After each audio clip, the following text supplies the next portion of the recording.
Hello friends, story education में आपका स्वागत है। और आज मैं लेके आया हूँ प्रवक्ता, lecturer, KBS, NBS, TGT, PGT, net, LT आदि के लिए इकोनॉमिक्स से प्रीवियस ईयर का पेपर। तो देखिए दोस्तों, ये हमारी पार्ट 8 सीरीज है। तो चलिए शुरू करते हैं।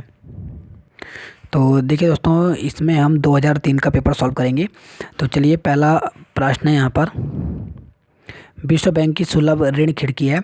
तो यहाँ पे दिया गया है आईएमएफ, आईडीए, आईएफसी या फिर दिया गया है एडीबी। तो देखिए, जो विश्व बैंक की जो सुलभ खिड़की है वो कौन सी है, तो वो है आईडीए। देखिए, जो आईडीए है वो विश्व बैंक की नरम ऋण खिड़की कहलाती है।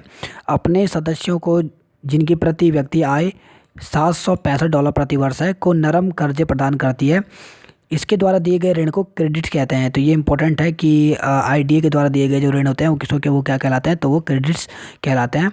नेक्स्ट क्वेश्चन है, अब गत कुछ वर्षों से विभिन्न देशों द्वारा अपनाए गए विनिमय दर व्यवस्था को मोटे तौर पर स्वतंत्र परिवर्तनशील दर से लेकर एक मध्यस्थ मुद्रा में अपरिवर्तनीय दर से टांकने के दर से भारत ने किस व्यवस्था को अपनाया है। तो किसे अपनाया है, तो वो अपनाया है यहाँ पे स्वतंत्र परिवर्तनशील दर व्यवस्था को। तो यहाँ पे पहला ऑप्शन जो दिया गया है वो यहाँ पे सही दिया गया है। नेक्स्ट क्वेश्चन यहाँ पे, विनिमय दर को ऊंचा रखने यानी टांगने का अर्थ है। तो इसका अर्थ होता है मुद्रा का अधिमूल्यन। देखिए, अगर हम बात करें यहाँ पे कि जब सरकार द्वारा जानबूझकर मुद्रा के मूल्य को ऊंचा रखा जाता है तो इसे अधिमूल्यन कहते हैं, तथा जब मुद्रा का मूल्य बाजार की शक्तियों द्वारा ऊंचा रहता है तो इसे विनिमय प्रसार कहते हैं। अब आगे बढ़ते हैं नेक्स्ट क्वेश्चन की। नेक्स्ट यहाँ पे, अंतर्राष्ट्रीयता तरलता में सम्मिलित किए जाते हैं। तो क्या सम्मिलित किए जाते हैं, तो वे साधन जिसमें अंतर्राष्ट्रीय भुगतान किया जा सके। तो यहाँ फोर्थ ऑप्शन सही दिया गया है। अंतर्राष्ट्रीय तरलता में वे सभी साधन सम्मिलित किए जाते हैं जिनमें अंतर्राष्ट्रीय भुगतान किए जाते हैं। अंतर्राष्ट्रीय तरलता में स्वर्ण का भंडार, एसडीआर और डॉलर को सम्मिलित किया जाता है। तो ये भी आपको पता होना चाहिए। अब आगे बढ़ते हैं नेक्स्ट क्वेश्चन की। नेक्स्ट यहाँ पे, निगमों की प्रतिभूतियों में लगाई गई राशि का पता सामाजिक लेखा के निम्न विवरण से पता चलता है। तो किसे पता चलता है, तो वो चलता है राष्ट्रीय आय एवं उत्पाद विवरण से। देखिए, निम्न में से राष्ट्रीय एवं उत्पाद जो विवरण द्वारा जो निगम है, ये इसकी जो प्रतिभूति में लगाई गई जो राशि है, इसका पता जो है वो सामाजिक लेखा से चलता है। अब आगे बढ़ते हैं हम नेक्स्ट क्वेश्चन की। नेक्स्ट है यहाँ पे, आय वितरण में असमानता होने से निम्न आय वर्ग के लोग जो उच्च आय वर्ग के उपभोग में स्वरूप को अपनाने का प्रयत्न करते हैं से उपभोग प्रवृत्ति में वृद्धि होना यानी बचत प्रवृत्ति में कमी होना स्वाभाविक है। तो वो किसके द्वारा है, तो वो है यहाँ पे, ये जो कथन दिया था किसने दिया है, तो ये दिया है ड्यूजेनबरी का विचार है ये। तो यहाँ फोर्थ ऑप्शन सही दिया गया है। अब आगे बढ़ता हूँ नेक्स्ट क्वेश्चन की ओर। नेक्स्ट यहाँ पे, एक संकुचन तकनीकी है। तो कौन सी है, तो वो है सकल राष्ट्रीय उत्पाद में गिरावट में एक रूपता लाने के लिए। तो उसी को यहाँ पे संकुचन तकनीक कहा जाता है। नेक्स्ट क्वेश्चन यहाँ पे, हेराडोमर विकास प्रारूप यह संकेत देता है कि विकास संबंधित है। तो विकास जो संबंधित है वो है प्रत्यक्ष रूप से बचत से तथा अनुपात के विलोम से संबंधित। तो यहाँ पे हेराल्ड का जो समीकरण है ये भी दिया गया है यहाँ पर, G=S/CR, जहाँ पे जो G है वो विकास दर होता है, C जो होता है वो बचत होता है, और CG जो होता है वो पूंजी उत्पाद अनुपात होता है। तो आप यहाँ पे देख सकते हैं। नेक्स्ट क्वेश्चन यहाँ पे, यदि समाज में बचत की औसत दर 10% है, K/O अनुपात 4 है, तथा जनसंख्या वृद्धि दर 1% है यानी 1% है, तो अर्थव्यवस्था के लिए साधारण समृद्धि दर क्या होगा, तो ये क्या होगा, तो ये होगा 1.5%। इसको आप यहाँ पे निकाल भी सकते हैं इस फॉर्मूले से, G=S/CR से। तो यहाँ पे अगर आप देखें 10/4 रख दे तो आपको 2.5 मिल जाएगा, क्योंकि यहाँ पे दिया गया कि जनसंख्या वृद्धि 1% है, तो इसलिए विकास दर क्या होगा, यहाँ पे 2.5 से माइनस हो जाएगा 1, तो ये 1.5% यहाँ पर आंसर आ जाएगा। नेक्स्ट क्वेश्चन है यहाँ पर, जब व्यक्तिगत उत्पाद इकाइयाँ एक योजना बनाती हैं, उसे संबंधित उद्योग समूहों, राज्य सरकार तथा अंतिम रूप से केंद्रीय सरकार को भेज देती हैं, तो उस प्रक्रिया को जाना जाता है। तो उसे जाना जाता है यहाँ पे नीचे से नियोजन के रूप में। तो यहाँ पे सेकंड ऑप्शन सही दिया गया है।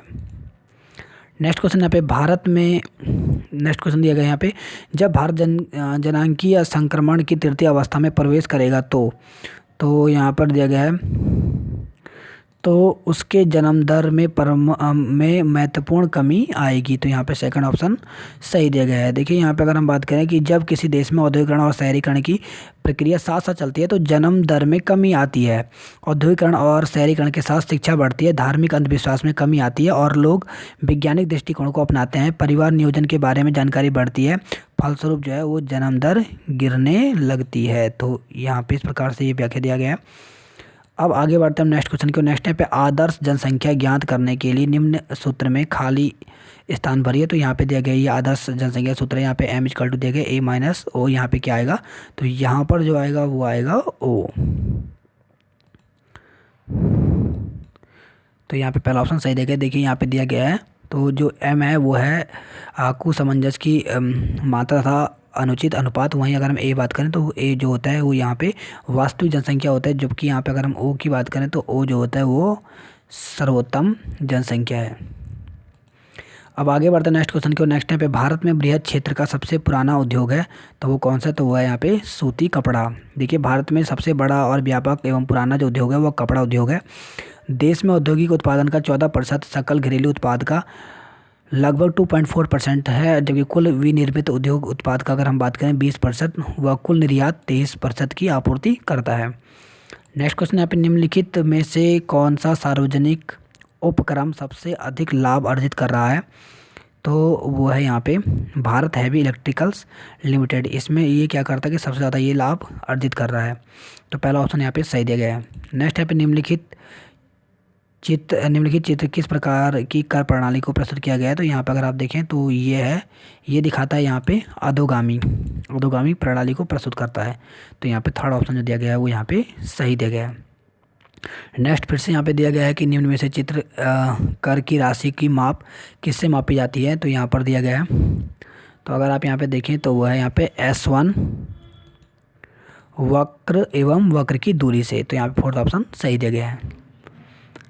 नेक्स्ट क्वेश्चन है यहाँ पे, भारत एक दोहरी अर्थव्यवस्था मानी जाती है क्योंकि, ये बहुत इंपॉर्टेंट क्वेश्चन है, क्योंकि यहाँ उत्पादन की पिछड़ी तकनीकी एवं उच्च तकनीकी दोनों का सह अस्तित्व है। तो यहाँ पहला ऑप्शन सही दिया गया है। नेक्स्ट क्वेश्चन है यहाँ पे, भारत में सबसे महत्वपूर्ण गैर परंपरागत ऊर्जा साधन है। तो वो है यहाँ पे सौर। देखिए यहाँ पे दिया गया है सूर्य से प्राप्त ऊर्जा सौर ऊर्जा है। सौर ऊर्जा ही मौसम एवं जलवायु का परिवर्तन करती है। यही धरती पर सभी प्रकार के जीवन यानी पेड़ पौधे जीव जंतु का सहारा है। नेक्स्ट क्वेश्चन है यहाँ पे, अन्नपूर्णा योजना का आरंभ हुआ। तो ये काफ़ी इंपॉर्टेंट क्वेश्चन है। तो ये हुआ था 1999-2000 के बजट में। फोर्थ ऑप्शन सही दिया गया। निर्धन एवं बेसहारा वरिष्ठ नागरिकों को निःशुल्क खाद्यान्न उपलब्ध कराने के लिए केंद्र सरकार द्वारा ग्रामीण विकास मंत्रालय ने अन्नपूर्णा योजना 1 अप्रैल 2000 से प्रारंभ की थी, जिसकी घोषणा जो है वो 1999-2000 के बजट में की गई थी। काफ़ी इंपॉर्टेंट क्वेश्चन है और ये एग्जाम में रिपीट हो चुका है। नेक्स्ट क्वेश्चन यहाँ पे, निम्नलिखित में से किसका भुगतान सरकार द्वारा नहीं किया जाता। तो किसका नहीं किया जाता, तो वो है यहाँ पे सार्वजनिक उपक्रमों के शेयर का। तो यहाँ पे थर्ड ऑप्शन सही दिया गया है। नेक्स्ट यहाँ पे गुन्नार मिर्दल है। तो गुन्नार मिर्दल क्या है, तो ये एक स्वीडन की अर्थशास्त्री हैं और इनकी अगर हम बात करें, इनका जो जन्म हुआ था ये 6 दिसंबर 1898 में को हुआ था और जो इनकी मृत्यु हुई थी वो 1987 को हुई थी।